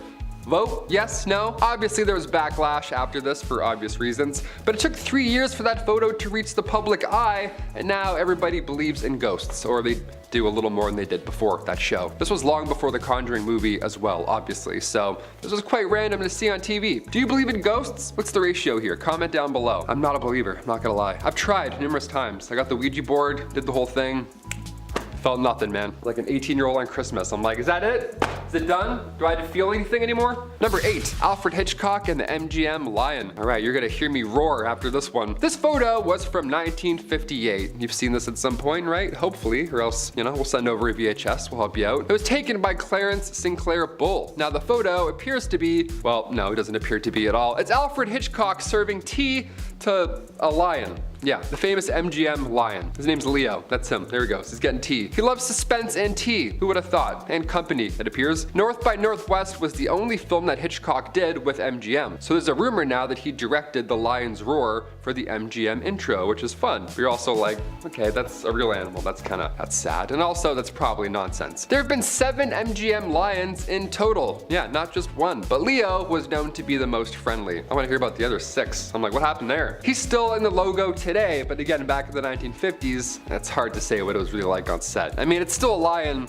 being held down for a photo, so probably wasn't a friendly vibe for that fella. Number 7, Gloria Steinem. Oh, here we go, a scandalous one. Back in 1963, the Playboy Club in New York City was booming. It was one of Hugh Hefner's greatest accomplishments at the time. This club was the talk of the town. That is until Gloria Steinem came in and started reporting some stuff. Gloria was a feminist writer. She's an icon. She created Miss Magazine back in 1972, but her career began much earlier, around the 60s. See, she got a job as one of these Playboy bunnies, you know, must be a comfortable getup. And she worked at the club undercover, secretly taking note on how this key holders only establishment was operating, right? Cool, what's going on here? What's the big scoop here? The staff were these young women, these beautiful young women, these bunnies. They had to wear the black bodysuits, the puffy white tails, the whole getup. And at age 28, Gloria worked undercover there for 3 weeks straight. And the piece she released after, appropriately titled A Bunny's Tale, great title, by the way, she nailed that one. It got so much attention that it kickstarted her freelance career and also made her a feminist icon. This photo of Gloria undercover shows you the comfortable work outfits she had to endure just to get the story out. Yeah, doesn't look like she had her non-slips on there. That's a write-up in my books. In a collection of her writings, Gloria reflects on the undercover piece, saying that it now has outlived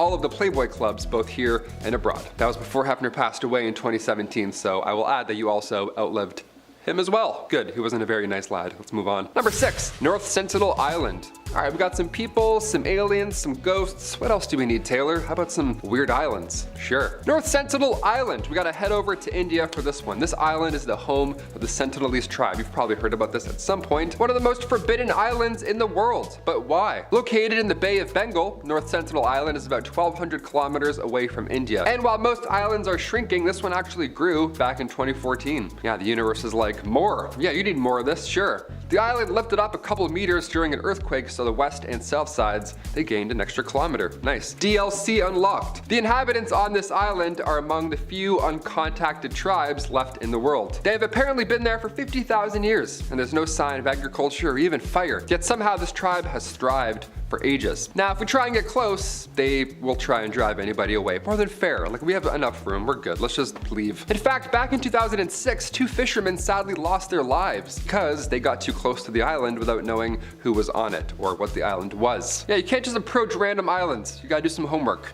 That's why I'm here. In 5th place, we have the Challenger explosion. On January 28th of 1986, the Space Shuttle Challenger broke apart 73 seconds into its flight, killing all 7 crew members aboard. The spacecraft disintegrated 46,000 feet above the Atlantic Ocean, off the coast of Cape Canaveral, Florida, at 11:39 a.m., and it was the first fatal accident involving an American spacecraft while in flight. The mission, designated STS-51L, was the 10th flight for the orbiter and the 25th flight of the Space Shuttle fleet. The crew was scheduled to deploy a communications satellite and study Halley's Comet while they were in orbit, in addition to taking school teacher Christina McAuliffe into space. The latter resulted in a higher than usual media interest and coverage of the mission. The launch and subsequent disaster were seen live in many schools across the United States. The cause of the disaster was the failure of the primary and secondary redundant O-ring seals in a joint in the shuttle's right solid rocket booster. The record low temperatures the morning of the launch had stiffened the rubber O-rings, reducing their ability to seal the joints. Shortly after liftoff, the seals were breached, and hot pressurized gas from within the SRB leaked through the joint and burned through the aft attachment strut, connecting it to the external propellant tank, ET for short, then into the tank itself. The collapse of the ET's internal structures and the rotation of the SRB that followed threw the shuttle stack, traveling at a speed of Mach 192, into a direction which allowed aerodynamic forces to tear the orbiter apart. Both SRBs detached from the now destroyed ET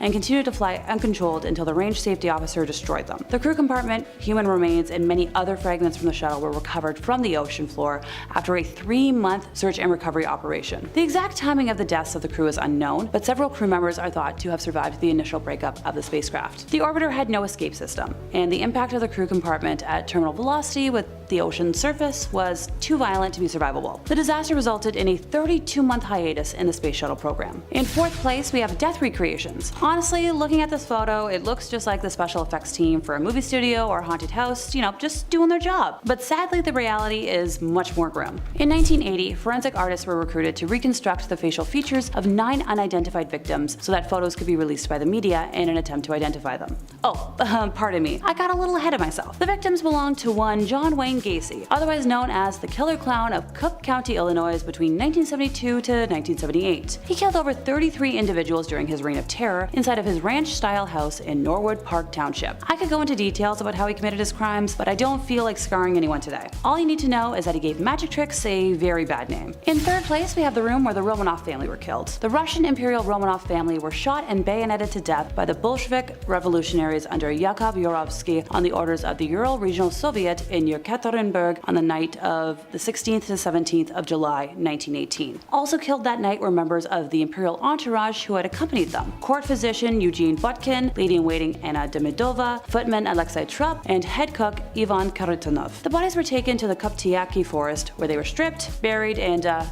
with grenades to prevent identification. In 2nd place, we have camp staff taking a day off. Now, to the unknown eye, this is a very innocent picture, and you might be asking why it's so high up on this list. I'm gonna ask y'all to pay close attention to the uniforms that people are wearing. Still not making sense? This photo is of Auschwitz staff enjoying pleasant days off. They look like camp counselors, but their job is, killing people in horrible ways, and they enjoyed it. Most probably took lives not shortly before or after this was taken. Easily the most unsettling photo for me today, since the absolute contrast makes my stomach turn. And in 1st place, we had the Uruguayan Air Force Flight 571. This picture was taken of a group of survivors of that crash in the Andes. They're all smiling in this photo, but it becomes eerie when you see the human spine to the right of them in the photo. I'll get to it, I promise. On October 13th of 1972, human error caused the plane and the 45 folks on board to crash into the Andes mountain range in Argentina, just shy of the border within Chile. Amid the wreckage of the mangled plane, on a mountain glacier about 80 kilometers east of the planned flight route, 33 passengers were still somehow alive. 5 people didn't survive survived the first night of below freezing conditions on the mountain in the remote Andes, and a sixth person died within days. Those who were still alive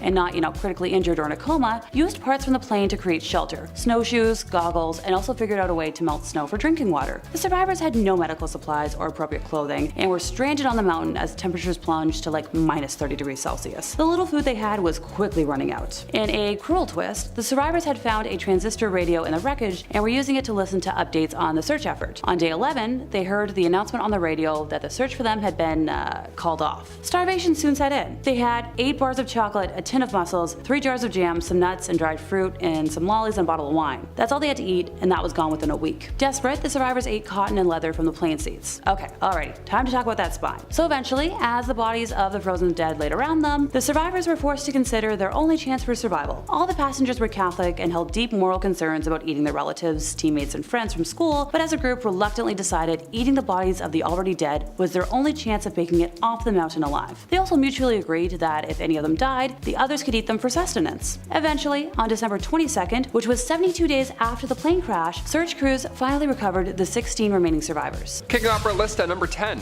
the Pioneers' Defense. Right off the bat, yeah, look at this one. I don't have to explain why it's creepy in any way. A whole town appears to be wearing gas masks. Yeah, you could probably guess which era this is. This image was captured in 1937 by Russian photographer Viktor Bula. Adapting to new safety regulations these last few years have been challenging, no doubt about that. But in 1937, if you wanted to join the Young Pioneers, which is the Soviet version of the Boy Scouts, well, you had to wear these huge gas masks and part of military preparation. Yeah, welcome to Boy Scouts. Grab a button and then put this vacuum cleaner on your face. Enjoy. Break a leg. It's gonna hurt your back a bit. This photo is haunting. It's from the Leningrad area, and it happened while dictator Stalin was still in charge. These masks are so haunting to look at. We see them after the fact, but to see them being worn in real time in that photo, I don't know. Maybe this photo gets me because we can't see anybody's faces or ages, right? Makes you paint the picture yourself. Either way, let's move on to some clown stuff, shall we? Number 9, 1910 clowns. Yeah, they existed back then, and they were much worse. Here's a fun fact, I didn't know this, but back in 2016, a study was done, and it turns out Americans fear clowns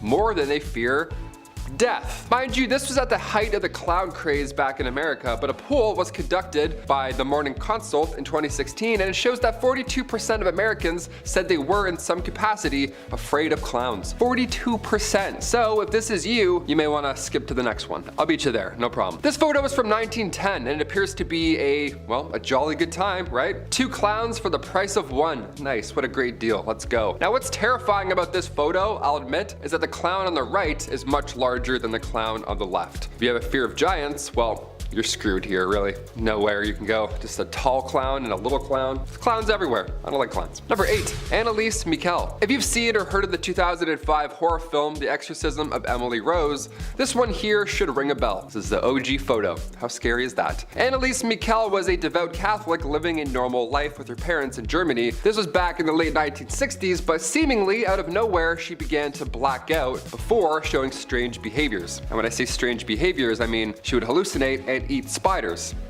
Stuff like that. Yeah, it was pretty scary. It was also extremely unhealthy, but ultimately Anneliese claimed to be possessed by the devil, and her parents soon had to agree. Cut to 67 exorcisms later, Anneliese sadly died of malnutrition at age 23 in 1976. And like I mentioned at the start of this point, her story was so widely known and shocking that it eventually inspired the 2005 horror film, The Exorcism of Emily Rose, which I have seen, and it is very scary. All real. Turns out. Sleep in fear. Number 7, the fire. This is a photo that comes to us from 2003. Not quite vintage, but still old enough. I'm 28. Yeah, where's time going? I don't know. This one came from the Station nightclub back in Rhode Island, and it shows the band Great White as they perform. Now, while this may seem like just a regular photo that somebody took on their Motorola Razr, what ensued shortly after this photo was taken is absolutely horrifying and tragic. Basically, as the band performed, there were some pyrotechnics that were set off, and they were meant to be a spectacular display, but they only ended up coming out as a disaster. See, the fireworks ended up setting all of the flammable acoustic foam in the walls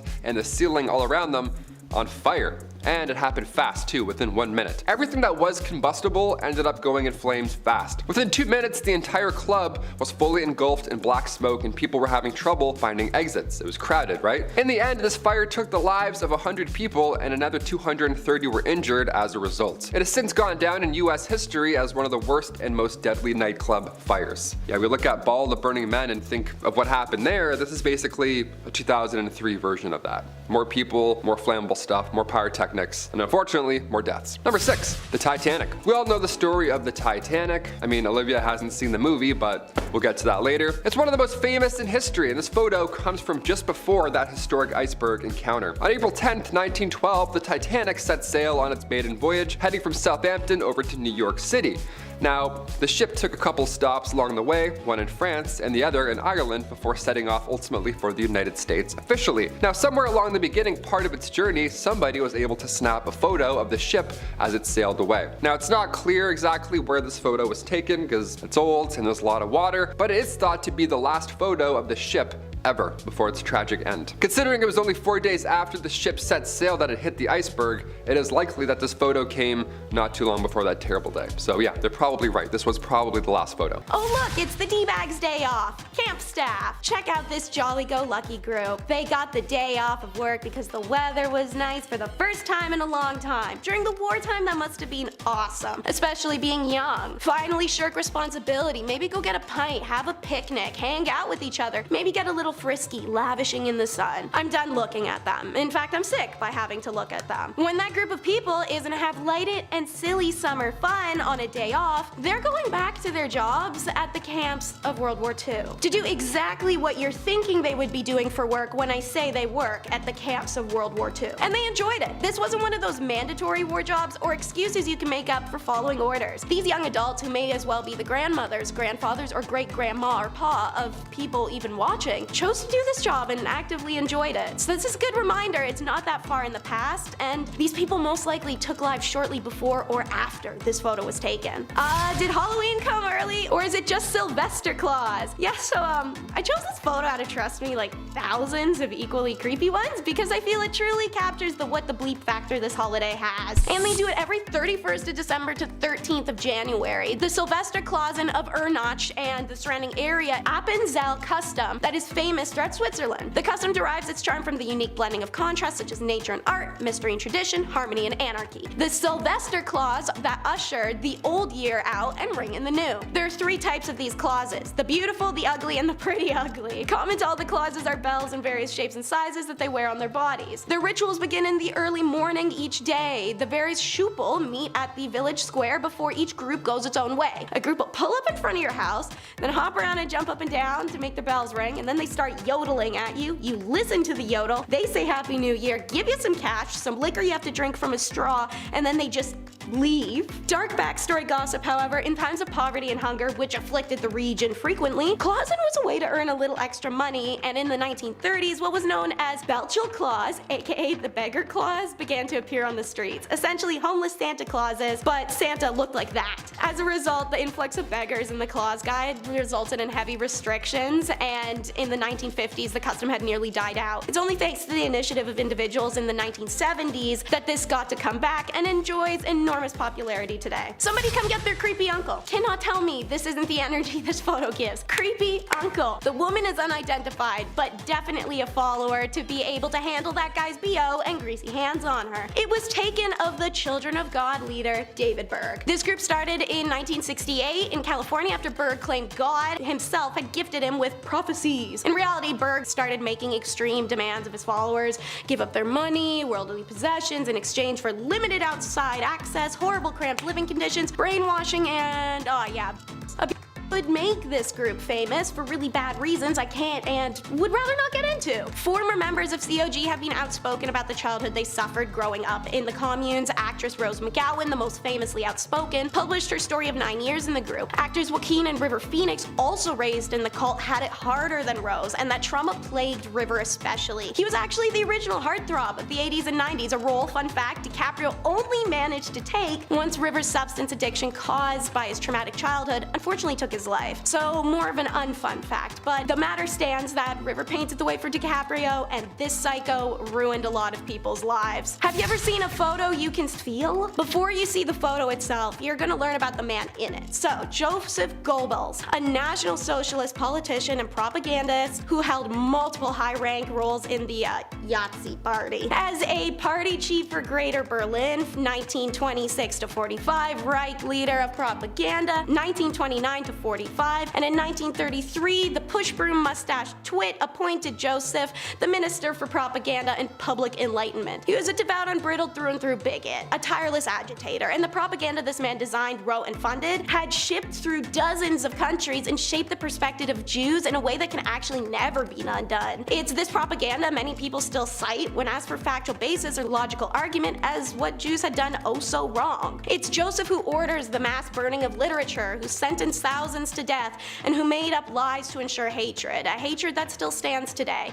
And I want you guys to see how he looked at them. So here is the photo, finally. This is a picture of Joseph Goebbels taken only seconds after he found out the photographer was Jewish. In this photo, you can feel it, and it's effing terrifying. And now, the last photo is from El Monte, 6 May. That's the date written on this photo from the LAPD Collective, and it's the only other photo from said collection I chose to put on this list aside from the holes in the car window. As follows is the photo and James Elroy's written description of it. This is a detective modeling a mask worn by Baxter Shorter's crew. Shorter was in a gaggle with Emmett Perkins, Jack Santos, and Barbara Graham. The three of them then killed an old woman named Mabel Monahan on 9 March 1953. Shorter was appalled by his gaggle's violence. He ratted the others out, and Santo and Perkins kidnapped him in front of his pad on Bunker Hill, took him to the mountains, and killed him. Shorter had a sister that lived in El Monte, and they were hunting through it for evidence. This mask was in her pad. James Elroy. If Mabel Monahan's former son-in-law Tudor Scherer hadn't been a Las Vegas gambler, the 60-year-old widow probably would have never been killed. Also, if she didn't stay friends with him after he divorced her daughter, that'd probably have helped. But she did, and people found that weird. So there had to be something at play, right? Maybe Scherer trusted her so much he stored his 100 grand floats there. Ex-cons Emmett Perkins, John True, and Jack Santos think that, and they plan to take it. Barbara Graham joins the group to be their key into the door. Mabel takes a while to open up, but Barbara persuades her with the story of a broken down car and pleas for the phone. Mabel was reluctant, but the young woman was alone, and the widow knew firsthand how scary it could be for a woman to be on her own at night, so she let her in. And in comes John True, Jack, Emmett, wearing rubber masks. We're gonna take a pause. Ladies and female presenters, our own sex does not guarantee our safety, and you can't predict anyone's intentions. Please trust your gut if it says don't open that door. Mabel is struck on the head, left gagged and bleeding in the hallway. The group ransacks her home for a safe that never exists and panic when there is none, so they just leave her there. Mabel is dead for 2 days in her home before she's found. The investigation into the slaying of the Burbank widow began, and it was a long one, filled with drama. In the end, the four are charged with conspiracy to commit burglary, robbery, and M-word on June 3rd, 1953, in the death of Miss Mabel Monahan. First up is captured in a card. Alrighty, so you see this basketball card here. So centered, we've got Mark Jackson back in '89 playing a Knicks game. But over here in the far left background, we have familiar faces of Lyle and Eric Mendez. In 1990, the Mark Jackson NBA Hoops card went into circulation, a year after the two Mendez brothers depicted in the background killed their parents for life insurance in August of 1989. The brothers claimed a massive payout that allowed them to live a luxurious lifestyle, spending money on expensive watches, clothes, and cars. Among the items that they bought were tickets to a basketball game at Madison Square Garden, where they would eventually be immortalized on an NBA card. To make it a little creepier, logistically, this moment captured would have been between when they killed their parents and when they were arrested. Speaking of sports, there's such a thing as the wrong time to cheer, which is our next photo. See, this is Mike Hawthorne and Ivor Bueb celebrating with champagne after winning the 24H Le Mans. Look at the revelry and the glory between these men. Those around them have a completely different vibe, however. We've got an arrangement of meme expressions going on here. Homeboy in the back holding the book is giving a hell of a judgmental side eye, and we have a signature auntie are you serious expression going on. See, while these men are ecstatically celebrating their win, what isn't captured in this photo was that the raceway was covered in ambulances and fire trucks. Hawthorne had driven an opponent off the track, and the resulting accident killed 84 people, most of which were spectators. Videos of this event on YouTube are kinda insane to watch, not even because of the crash or the arrogance of the winners, but the announcer is so painfully cheery it's out of place, using an old-time timely projection system to shout, "Oh, women and children are dying, whole families are wiped out, but most of the finishing cars were British, a fine achievement in this abhorrent tragedy." It feels like a fever dream. Mountain climb to heaven is next. Because if you climb Mount Everest, let's be realistic, all you're doing is making your inevitable trip to heaven a little shorter of a distance upwards, giving yourself and the creator a little shortcut, you know? Alright, so this photo has the same visual quality as some loosely scattered cat litter, but I'm sure you can make out that we've got these silly little tents here. Man, look how far tents have come. As well as these two dudes in what it looks like high socks. This is the 1924 British Mount Everest expedition. We've talked about a few Mount Everest climber groups and things that have happened to them in a few of our videos, so you may be familiar with this one from our channel. That or literally any Mount Everest movie. They tend to either pick one specific story to document or mismatch all of them together for one plot and then throw Jake Gyllenhaal up on a mountain. Anyways, this photo was taken of George Mallory and Sandy Irvin shortly after they made their ill-fated attempt to get to the summit. While Mallory's body is found literally decades later in 1999, the body of Irvin never has been. Our next photo is of an undeserving celebrity. Why? Because the reason he's a celebrity is so extremely twisted that it blows me away, and I don't mean an undeserving in a Kim Kardashian made a family of talentless people famous through adult video kinda way. I mean in a seriously sick, twisted, criminal, undeserving way. I'll only be calling this man IS, as I do not believe any more infamy should be granted. The photo you see was from a Japanese magazine after he was released from prison due to insanity. IS killed Dutch-born Renee Harveld, and the two were studying in Sorbonne, Paris. He chose to do this because of her health and her beauty characteristics that he felt he lacked. IS considered himself weak, ugly, and small, and claimed he wanted to absorb her energy through, well, he had her body for 3 days. I'll simply let you piece together what I mean when I say that he had a considerable amount of this body missing and a very interesting fridge contents. But like I said, he was released, so how can you kill someone whilst on a student visa, desecrate remains, and then also do some pretty horrific acts posthumously? He is from a very wealthy Japanese family, and they somehow managed to get him released. Also, they paid the victim's parents a huge sum of money for the loss. That's the world we live in. After his release, he was frequently on talk shows, reviewed restaurants for magazines, and appeared in horror films. He even wrote a book on the murder of Renee. This next photo shows us you never know what could be just a reach away. This photo looks relatively normal. Now obviously it's not gonna be, it's on this list, and the fact that it's titled about reaching out to something, well, Sarah Funk, who you see here on the waterline, is a YouTube vlogger who's on a trip to Cyprus's Red Lake. And you can see her literally like 2 feet away from a suitcase lodged in the waterbed. It's 2 years after this photo's taken in 2019 that the drifting suitcase is retrieved and opened to reveal the corpse of a girl. She is one of 7 known victims of serial killer Nikos Mexata, whose signature was doing body dumps in suitcases. It's believed the reason this case was retrieved in the first place was due to previous sightings of it in the water once other victims of Nikos had started to be found and identified at the same time period. Sarah Funk has since commented on what it's like to know that she was so close to a body without being aware. I thought it was a log at the time, but in retrospect, I realized it wasn't. This is a completely fair explanation. As you can see from that picture, the case was incredibly dirty and hard to identify even as a briefcase. This man is the first recorded serial killer on the island of Cyprus and is currently serving 7 life sentences in central prison. In our number 5 spot today, we have the Gentleman of Rehi. This photo shows the Gentleman of Rehi, and that is not a gentleman, and instead is the world's oldest surviving diving suit. It is an absolutely terrifying sight, but also an important pillar that allowed for this kind of technology to develop to what it is today. The suit dates back to the early 18th century, but it came to find its home at the Rehi Museum during the 1860s after it was donated. The suit was initially designed to allow people the ability to check the hull of ships without having to bring them into dry dock. The old gentleman is made mostly of leather with pitch thread used to stitch the seams. From here, the suit is sealed with more pitch, and then to create the waterproof coat, it is covered in a mixture of mutton tallow, tar, and pitch. Of course, underwater pressure increases dramatically, and this is why there's also wooden framework in the hood in order to keep it from collapsing under the pressure. At the top of the hood, there is an opening for a wooden air pipe. The air would be pumped to the diver, then it could be released from the suit through a pipe on the backside. Of course, this means that the suit wasn't completely watertight, so divers could only go under for a short period and couldn't dive dive very deep because there was only so much pressure the suit could take, but still, the suit was far better than having no suit at all. In our number 4 spot today, we have ectoplasm. This photo is said to have been taken in 1910, and it shows a medium in the middle of a spiritual seance. I don't know about you, but a 1910 seance sounds like an absolutely terrifying time. This photo is said to be catching the moment that ectoplasm appears out of the mouth of the medium. When we're talking about the occult and the paranormal, ectoplasm is a viscous substance that exudes from a spiritual entity, or sometimes the earthbound medium who is connected to or communicating with the spirit. It is said that this substance can take the shape of a face or a hand or a complete body, and it's usually seen in a darkened room during a sort of seance, and this is the way that the paranormal can physically manifest themselves in our world. So basically, what I'm saying is that this is supposed to be the moment that an evil entity is making themselves known in our world. Thankfully, at the end of the contact with the spirit, the ectoplasm will usually disappear as it returns to the entity, so it hopefully didn't stay around long, but this photo sure is something. In our number 3 spot today, we have the isolator. There are tons of strange inventions from the past. We have entire lists and videos dedicated to the strange inventions, there's so many. And while this is one that can be added to the list of bizarre inventions, it can also be added to the list of creepy ones as well. This photo shows what was meant to be a sort of anti-distraction contraption from the 1920s. Listen,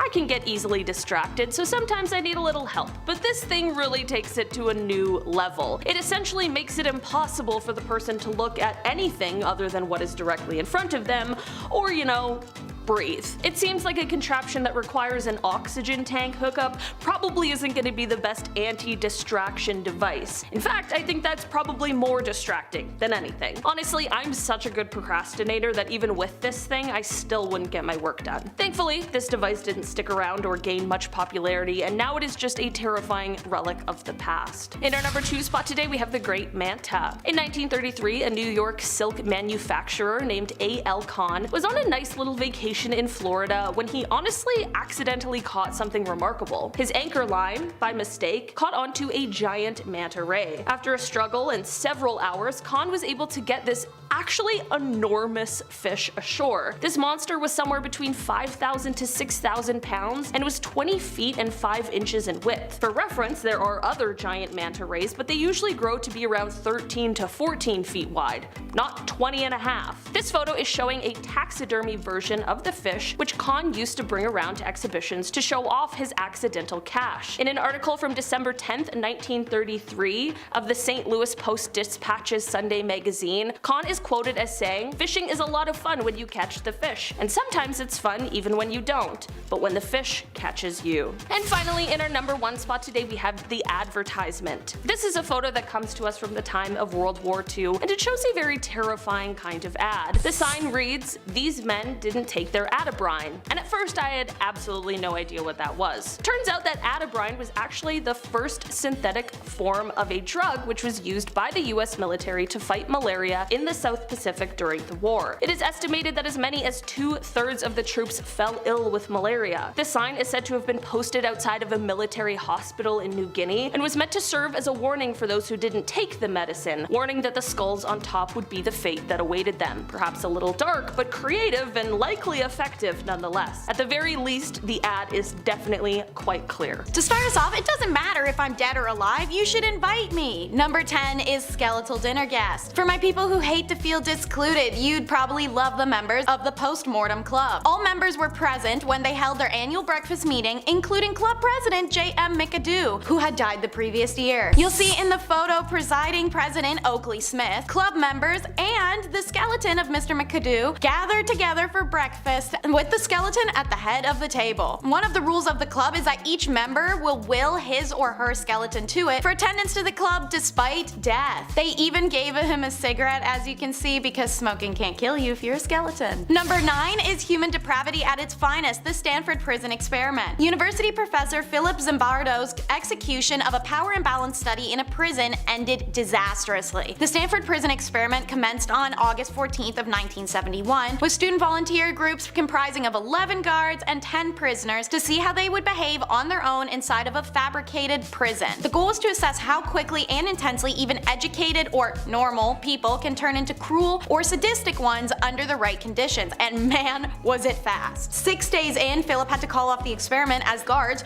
were increasingly abusive to the inmates, spraying them with fire extinguishers, forcing them to clean toilets barehanded, denying them food, or just simply beating on them. The inmates and few guards who were visible minorities faced the worst treatment out of everyone. The study and the eerie photos of it inside left behind a chilling look at what humans are capable of. A killer's plea is number 8. Alright, so obviously someone who takes other people's lives shouldn't get to plea anything, but in the case of the 1946 lipstick killer, their plea wasn't one for freedom or for mercy. At a Chicago crime scene, the perpetrator used lipstick to write on the wall, quote, "For heaven's sake, catch me before I kill, I cannot control myself." This message may actually sound kind of familiar. It's because TV shows including Criminal Minds, Castle, Law and Order, and so many more have actually taken inspiration from this image and its written message for varying episodes. The man who had written this message, William Hirons, gets his wish as he's caught soon after. He was convicted, and at the time of Hirons' death in 2012, he'd been locked up for approximately 66 years, making him the longest serving inmate in the USA. William's message is a reminder that not all those who commit heinous crimes are in their right of mind, and sometimes they have no ability to control their actions. While it's not an excuse, it is an explanation. Number 7 is the sacrifice of Michael Rockefeller. Michael Rockefeller was the son of New York Governor and soon-to-be US Vice President Nelson Rockefeller, and he famously disappeared in Papua New Guinea in 1960s. This photo is of his first trip there. Rockefeller can be seen centered and smiling as indigenous peoples circle and run around him. Michael's known for his travels. He loved to visit the unexplored and untouched areas of society and learn about cultures many considered primitive. He saw the art and beauty in them. This desire for adventure took Rockefeller to the remote reaches of Papua New Guinea in 1961. They arrived near the island of Dutch on November 19th, and even though they were 12 miles from shore, Rockefeller reportedly told anthropologist Renee Wassing, "I think I can make it," and jumped into the water and headed for land and was never seen again. It's believed at first that he drowned, but Rockefeller had done a swim like that to shore actually multiple times. Because he was a member of a super rich American dynasty, there was a massive search. Ships, airplanes, helicopters, everything combed the region for any sign of him. They found nothing. National Geographic reporter Carl Hoffman offered a far more disturbing thesis than drowning in his 2014 book, Savage Harvest. The island Rockefeller swam to was inhabited by the Asmat, an uncontacted and primarily unfriendly indigenous clan. Hoffman claims to have uncovered evidence showing that Rockefeller made it to land, where he was then decapitated by the Asmat people before they ceremonially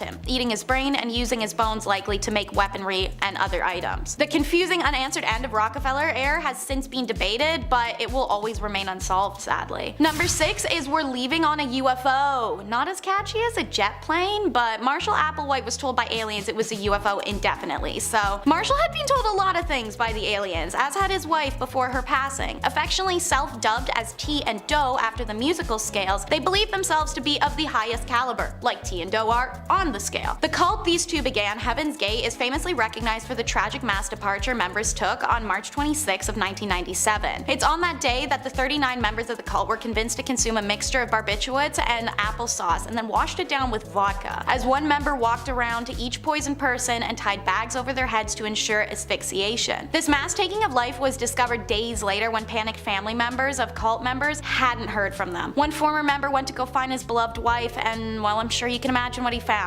What was confusing for many was to find the group covered in purple shrouds with their feet sticking out. They wore Nike sneakers with the classic white swoop. They believed these wings were going to carry them to the heavens. Countless photos were taken by FBI and police, most of which have been leaked to public by now and depict this very scene that I'm describing. Confusing and devastating, this loss was in international news and a reminder to always be aware of your own susceptibility to influence. Number 5.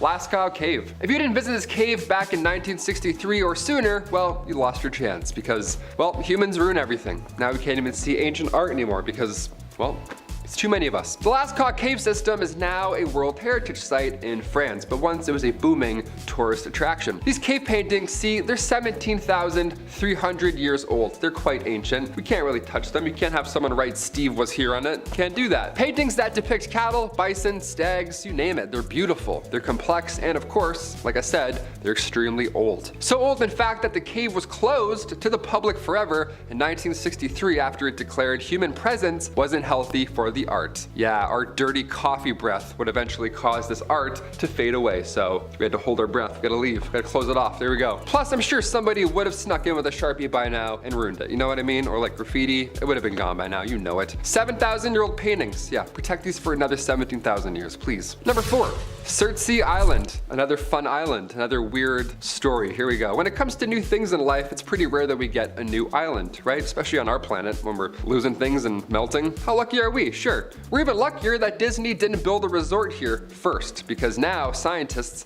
they get a chance to study what an island looks like without human interaction. That's a fun little project to focus on in the future. That's cool. It's pretty cool. It's weird and scary, but it's cool, I guess. Yeah, I'm kind of nervous. I don't know. Surtsey Island in Iceland, as of right now, it's only open to a few scientists and geologists. Everybody else, beat it. Go find your own island. Get out of here. It was born from a volcanic eruption back in 1963, and scientists, they have one rule on this island. Don't talk about Fight Club. And the second rule is no seeds. Yeah, no life, no chance at life at all. Choose something else, anything else, please. One guy accidentally pooped out a tomato seed and he almost ruined the whole operation. Guy almost ruined his entire plan. What a stressful job. It's so eerie to see the oldest human history and then immediately after see a new island where humans are forbidden. It's like, we're not allowed to go and be places anymore. I'm kind of, that's not great. What are we doing here? I'm just breathing on things? I can't take a shit on this island? Number 3, Spaceman. Look, we've all been photobombed before. It's a blessing in disguise. You look back at prom photos, some dude's trying to do a moonwalk in between, his face is like melting this way. It's great. You're like, classic Jeff. It's the best. But when Jim Templeton took a photo of his daughter in a otherwise empty marsh long before Photoshop existed, and yet somehow there appears to be an astronaut in the background, well, that's not very fun, is it? That's a little bit concerning. Jim assures us that nobody was around when this photo was taken, which I of course believe, because why would you put your kid in a photo with whatever that is? That's no thank you. It's not a weird, we're not gonna go and talk to that guy. Also, the fact that this man looks like he's from space, that ought to do it. That makes him more weird and believable. What are we looking at right now? I have no idea. Kodak even got involved in the story, like Kodak. Not Kodak Black, like the company. They got involved. They confirmed this photo was not tampered with. Yeah, and that's Kodak, right? They don't lie about anything. Spider-Man leak, Kodak's like, nah, it's Andrew Garfield. Don't listen to that. So authentic. Can confirm. Number 2, nursing home spirit. This photo was taken from a nursing home resident the same night that another resident had passed away, which is an odd thing to do. Just set up a camera thing right after, like, just in case, maybe we'll catch one. Well, they did. This was back in 2015, and that night they heard a door open and close, but there were no visitors allowed at the time. So, some Kodak was coming into the picture at this point. So now there's a great amount of people who think that this image is one of two things. It's either the spirit of the resident that passed away, or it's the Grim Reaper. Yeah, the door opening and closing. People think that was the Grim Reaper coming in and then leaving, which is so scary. How long was he in there? Was it like 46 seconds, 4 minutes? How long does this guy operate? Is he quick? Is it like busting tables? Is he just like, all right, let's do this? Is he like Santa Claus? I feel like he's like Santa Claus. A few comments were also saying that it's comforting, this photo, to know that in the end you aren't alone, and that you have someone assisting you to the afterlife. No, I'm good. I'd rather die alone than have whatever that is break into my home and closing open doors. I'm good. And finally, number 1, the Battle of Los Angeles, or lack thereof. We'll see. I don't know. This is a weird one. Of course, we have to end on one of the most unspeakable battles, photos, whatever you want to call it, of all time. The Battle of Los Angeles, otherwise known as the Great Los Angeles Air Raid, happened during World War II, right at the end of February 1942. Now, this event, first of all, took place only a few months after the Pearl Harbor attack, so I'll admit everyone's a little on edge. We're a little stressed out, we've got some hands hovering over some buttons, we're a little nervous. Sure, something like 25 enemy aircraft was apparently spotted flying over Los Angeles in the late hours of February 24th. So air raids then went off, blackouts were put in effect. This was not a drill, right? Or was it? What was this? This thing was getting lit up in the sky. Around 1,400 shells were blasted off and 2 people had a heart attack. That's how loud it was. In total, 5 people ended up dying from this retaliation, and apparently it was a false alarm. Although many now believe that it was UFOs or aliens, and that's why we were launching stuff at it. A press conference was held by the Secretary of the Navy, Frank Knox, and he called the incident war nerves. People have heart attacks. He's like, oops, I was nervous, my bad, slipped. Little quick reaction there.